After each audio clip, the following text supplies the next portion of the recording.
වසර 2000කට පෙර ශ්‍රී ලංකාවේ හදවත තුල ලෝකයේ විශාලතම ස්තූපයක් නැගී සිටියා.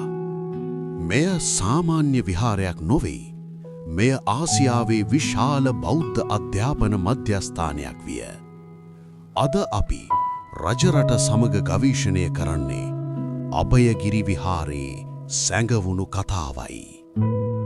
ක්‍රිස්තු පූර්ව පළමු සියවස අනුරාධපුර රාජධානිය දේශපාලන අර්බුදයක. රාජධානිය නැවත ලබාගත් වට්ටගාමිනී අභය රජතුමා තම ජයග්‍රහණය සලකුණු කිරීමට විශාල විහාරයක් ඉදි කළේය. එය නම් කරන්න ලද්දේ අභයගිරි.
අභයගිරි විහාරය ශ්‍රී ලංකාවේ ප්‍රධාන සංඝ නිකායකින් එකක් වූ අභයගිරි නිකායගේ මූලස්ථානය විය.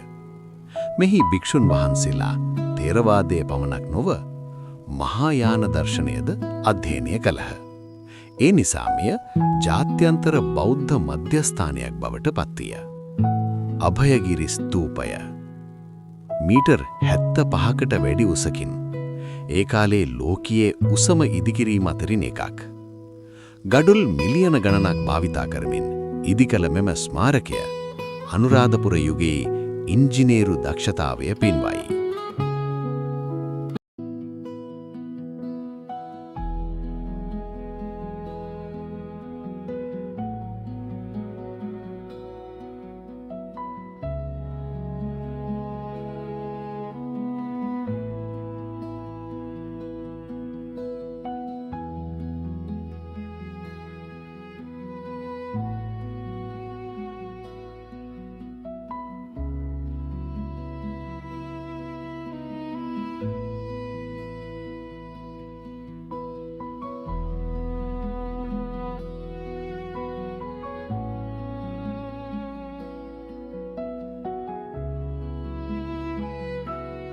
දේශපාලන ගැටුම් හා ආක්‍රමණ අභයගිරි විහාරය පරිහානියට පත් කළේය.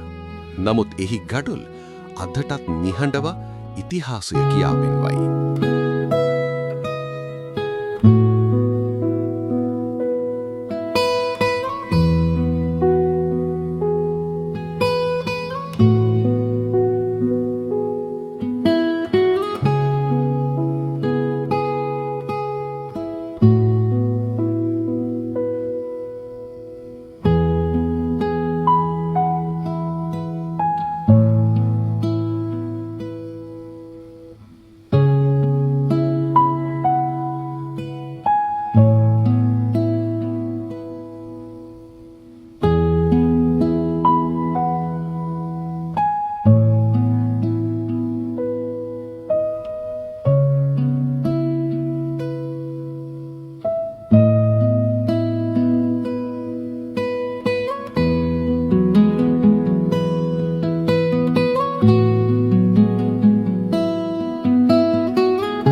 අභයගිරිය ස්තූපය ඉදිරිපිට ඇති සංඝ බහිරව සහ පද්ම බහිරව යන දේවාල දෙක දෙස් විදෙස් බැතිමතුන්ගේ නිතර වන්දනාමානයට පත්වෙයි.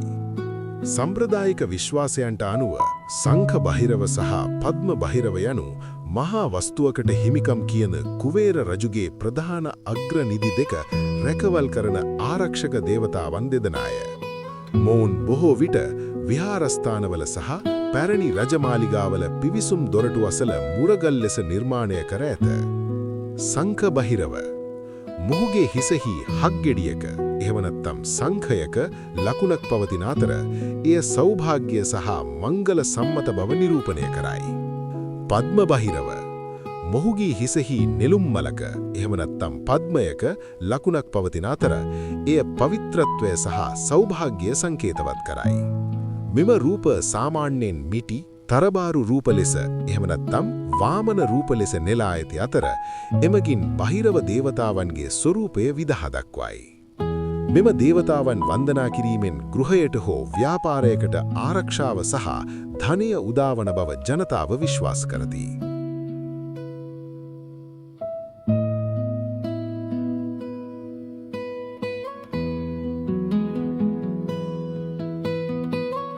අභයගිරි විහාරය අද යුනෙස්කෝ ලෝක උරුම නාමාවලිය කොටසකි.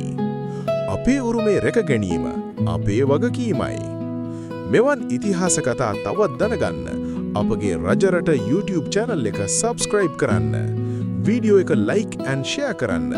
ඔබේ මිතුරන්ට දැනුම බෙදාගමු.